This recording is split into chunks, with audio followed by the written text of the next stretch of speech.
este tema desde una perspectiva diferente y desde luego, bueno, con una connotación mucho más positiva. Pero antes hablábamos del tema del don de lenguas y mencionábamos pues quizá estos movimientos pentecostalistas, etc. Entonces, también ahí podríamos hablar de que puede haber un elemento de autosugestión muy importante. ¿Y cuál es tu opinión sobre ese respecto? Porque sabemos que en algunas celebraciones religiosas se convoca de algún modo al Espíritu Santo para que se haga presente mediante una serie de manifestaciones, de carismas, etc. ¿Cuál es tu punto de vista con respecto a también aquí? ¿Qué lugar ocupa la sugestión o dónde podría haber algo de verdad? Hay de todo. Yo viví una experiencia también en Brooklyn con los carismáticos, que más bien eran protestantes, porque las celebraciones que hacían eran más que protestantes que católicas, pero era el movimiento católico.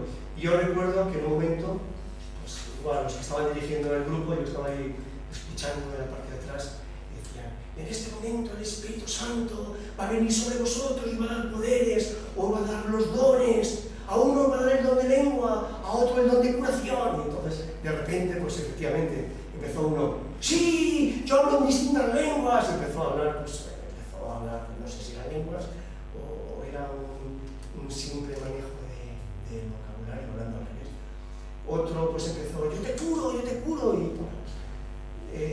creo que muchas veces hay mucho de sugestión en estas celebraciones, mucho. Pero eso es importante. Y la sugestión siempre es importante en la fe. Perdonad que yo repita siempre experiencias. Estando de párroco, yo recuerdo que yo iba mucho a Israel con grupos, y yo cogía agua del Jordán. El agua del Jordán está contaminada, sobre todo donde bautizábamos. Yo recuerdo que lo llevé a la parroquia y bautizaba siempre a todos los niños con el agua del Jordán, que está contaminada.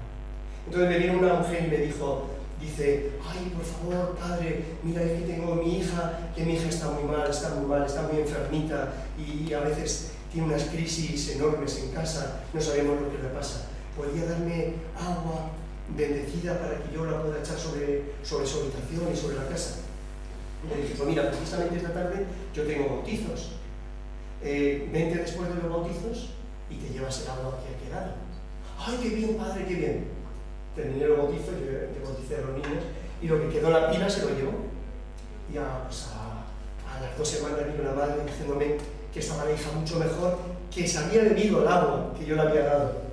Le había dado el agua, que estaba contaminada, y que además había pasado por la cabeza de más de 20 niños, pues se la había dado a beber, y la niña estaba mucho mejor, y la niña, yo la he llevado después de campamentos de verano, después de 10 años de aquello, ¿no? Entonces, la sugestión hace mucho. Y a veces hay ritos y celebraciones en las que la sugestión hace bastante. Pero luego sí que hay algunos casos concretos, en eso que tú decías antes, de iglesias pentecostales, que sí que es verdad, que se produce algo que no se ve en la explicación. Que hay personas que a lo mejor no han estudiado su vida y que a lo mejor sí que hablan lenguas que ni conocen. ¿Y eso se ha comprobado que es real, que hablan esas lenguas? Sí, no hay muchos casos, vuelvo a decir, lo mismo que decían de la posesión. Sí. Hay muy poquitos casos, pero que sí que es verdad que se produce que hay personas que pueden tener un pequeño don, como el hablar lenguas. De hecho, la Biblia, el Nuevo Testamento, se dice eso, ¿no? Que una de las cosas por las que comprenderéis que este puede ser un buen discípulo de Jesucristo es hablar otras lenguas. Tendrá el poder de hablar lenguas. Muy poquitos casos. La Iglesia, ya te digo, ante todas estas cosas, tiene mucha reserva.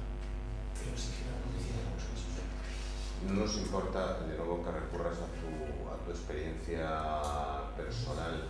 ¿Podrías comentarnos algún caso que tú hayas visto de esta ayuda, digamos, del Espíritu Santo, o de esta especie de gracia que en un momento dado ha podido ocurrir? Personalmente no he participado en ninguna celebración donde haya ocurrido eso. Pues de oídas sí, hay personas que han estado muy vinculadas a movimientos carismáticos, y concretamente antiguamente pues, el consiliario que ya ha muerto, y él me contaba algunas de las experiencias en las que había visto personas curarse realmente después de participar en alguna de estas celebraciones. Igual que personas que se han curado cuando han ido a Lourdes o a Fátima con esa misma devoción y fe, y después de participar en celebraciones, ¿no?, por los enfermos. Yo no he conocido ningún caso, pero sí que personas que yo doy credibilidad y han comentado de personas que han conocido y se han curado. Bueno, la verdad es que hablando contigo, Teo, se me ocurren muchísimos temas, aprovechando que estamos con un erudito en todas estas materias, porque ¿qué tendríamos que decir también de la conversión? Es decir, sabemos que hay personas ateas que en un determinado momento sienten un vuelco de la conciencia. Podríamos compararlo con el Satori del Zen, y de pronto en una percepción distinta y comunican que son creyentes, como el caso de Claude Froissart, por ejemplo, o algunos otros casos. ¿Cuál es tu opinión a este respecto? Bueno, cuando una persona es creyente y tiene fe, es fácil entender el tema de la conversión. He conocido varios casos. En Israel recuerdo incluso un judío que es muy raro, que del judaísmo se convierte al cristianismo. Conocí a un sacerdote, quizá ya muerto ya, era de un mayorcito, y este sacerdote llegó a convertirse al cristianismo. O personas incluso ateas, personas que no han tenido nunca fe. Nosotros conocemos a un caso, nuestro amigo César Cid es una persona que era muy escéptica en todos estos temas de fe, y sí que ha andado con mucha cautela, porque él estaba acudiendo a casos, siempre le ha gustado todo el tema de casos raros, ¿no?, que se han producido. Pero él era muy escéptico, porque era un hombre muy estudioso. Sin embargo, en un momento determinado le ha tocado el corazón, le ha tocado el alma, y él se ha convertido, hasta el punto que se ha ordenado de diácono. Entonces, tenemos casos muy concretos en los que sí que tenemos que creer, personas que realmente, sin tener una fe que le moviera la vida, pues han llegado a hacer un cambio de vida, porque lo importante de la fe no es decir yo tengo fe, sino que tu vida se transforme, y que de lo que eras antes ahora no tenga que ver nada, y que si antes eras una persona que bebías, que lo único que te preocupaba en la vida era la juerga, pues que tu vida la enfoques de otra manera, ¿no? Que lo importante son los valores del espíritu, los valores humanos. Y tú que eres un experto en todo este tema del misticismo, ¿realmente en otras confesiones, cuando se produce también esta experiencia mística, hay un nexo? Es decir, ¿hay un nexo, por ejemplo, entre las experiencias de Santa Teresa y las experiencias que pudiera tener el Buda? Sí. ¿Cuál sería esa conexión? Vamos a ver, yo parto siempre desde la mística cristiana, pero sí, reconozco que en todas las místicas hay similitudes. Yo creo que una persona creyente lo que trata en su vida es de buscar, llamarlo como queramos, ¿no?, misterio, Dios, sagrado, etc. Porque crees que es la fuente de la felicidad. Entonces, en ese camino de búsqueda hay personas que se desesperan, ¿no? Viven circunstancias adversas de la vida, muertes, enfermedades, dicen, ¿no?, el mal en el mundo, yo estoy buscando a Dios, y sin embargo estoy viendo todo lo contrario, ¿no?, que es la negación de Dios. Entonces se desesperan. Incluso personas creyentes que terminan viviendo no una mística, sino una situación religiosa, por distinguirlo. Y hay otros, en cambio, que continúan hasta que llegan al encuentro. Es decir, la idea sería, el creyente busca a Dios, y en los momentos que hay oscuridades, en los momentos que hay nieblas y demás, no se desespera y continúa buscando hasta que llega al encuentro. Entonces, ese encuentro, eso se da en todas las religiones. En el hinduismo dicen la identificación del Atman con el Brahman. el espíritu del hombre que se encuentra con el Dios, con el Brahman.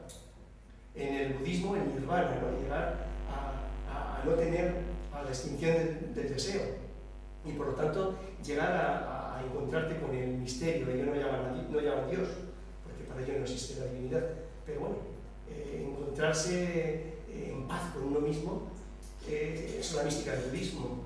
Y en el cristianismo, pues igual, es ese encuentro del alma del hombre con el Dios.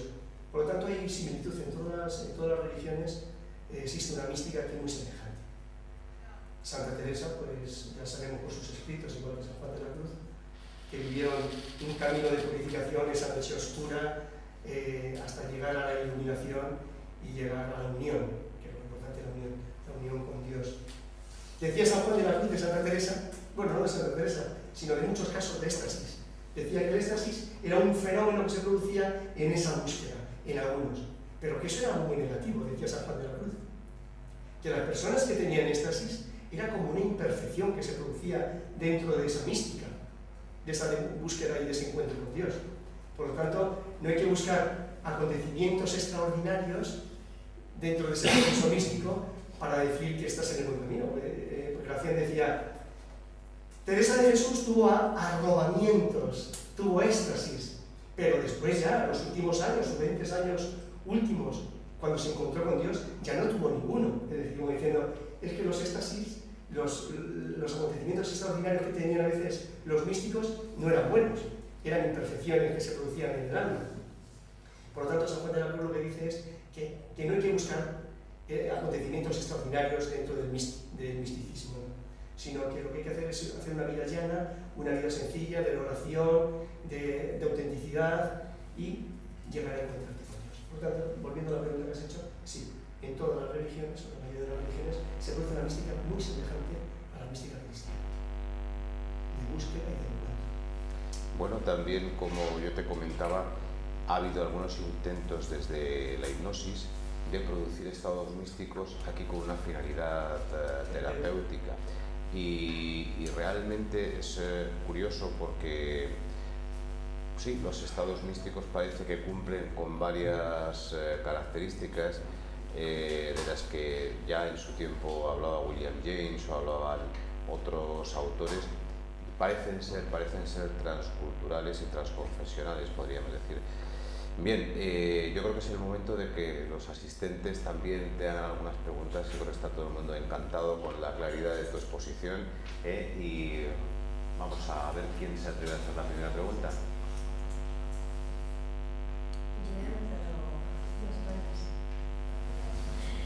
No sé si la ceremonia. ¿Se ha recurrido a la hipnosis en esos casos de...? Está muy bien. Yo creo que en algunos casos sí que se ha recurrido. Si habéis visto la película del exorcista, que aunque hay mucho de película, sí que muchas de las pautas que se producen en la película se han llevado a cabo.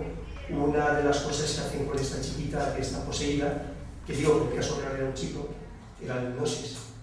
¿Y qué ocurre? ¿Cuál ha sido el resultado? Pues vuelvo a decir, en algunos casos, gracias a la hipnosis, se ha descubierto de que era una paranoia o que era una enfermedad mental. En los casos de posesión, pues no, yo creo que en algún caso no se ha llegado a nada, porque sabéis que dentro de la persona poseída hay dos estados, o un estado de crisis, que en ese estado de crisis se vuelve violento, blasfema, etc. Y luego hay un estado de tranquilidad. Si cuando se ha practicado la hipnosis se ha hecho en un estado de tranquilidad, a veces sí que se ha podido observar algo. Y lo más que se ha podido decir es que yo tengo algo por dentro que no me deja ser yo, que me trastoca mi personalidad. Pero a veces no se ha llegado con certeza a saber qué es o... Y esto, ya sé que el tema este de la reencarnación, de que existan otras vidas, pues aquí lo hemos hablado, pero desde luego parece ser que ni es científico el tema, ni se puede demostrar nada, pero ya que es un tema que existe,